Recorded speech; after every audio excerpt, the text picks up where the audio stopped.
কিছু মানুষ দেখবেন হাসির ছলে অপমান করে কথা বলে, ইচ্ছা করেই অন্যকে ছোট করে অসম্মান করে। তখন মুখ বুজে সবকিছু শুনবেন, তাদের সাথে তর্ক করে নিজের শক্তি অপচয় করে। কারণ যাদের মন মানসিকতায় নোংরা তাদের কাছে পাহাড়ও অতি ক্ষুদ্র মনে হয়।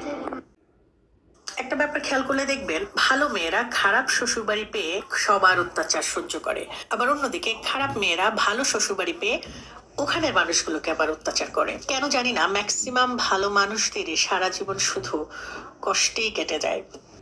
একটা ব্যাপার খেয়াল নিজের দোষ ঢাকতে গিয়ে যারা অন্যের ঘাড়ে দোষ চাপিয়ে দেয় তাদের সাথে তর্কে কখনো জেতা যায় না, কারণ তারা প্রতিটা মিথ্যাকে যুক্তি দিয়ে সাজিয়ে ফেলে যায়। যতদিন বোকা হয়ে থাকবেন ততদিন সম্পর্ক ঠিক থাকবে, আর যখন থেকে ভুলকে ভুল আর সঠিককে সঠিক বলা শুরু করবেন ঠিক তখনই সম্পর্ক শেষ। নিজের দোষ ঢাকতে গিয়ে যারা অন্যের ঘাড়ে দোষ চাপিয়ে দেয় তাদের সাথে তর্কে কখনো জেতা যায় না, কারণ তারা প্রতিটা মিথ্যাকে যুক্তি দিয়ে সাজিয়ে ফেলে যায়। যতদিন বোকা হয়ে থাকবেন ততদিন সম্পর্ক ঠিক থাকবে, আর যখন থেকে ভুলকে ভুল আর সঠিককে সঠিক বলা শুরু করবেন ঠিক তখনই সম্পর্ক শেষ। নিজের দোষ ঢাকতে গিয়ে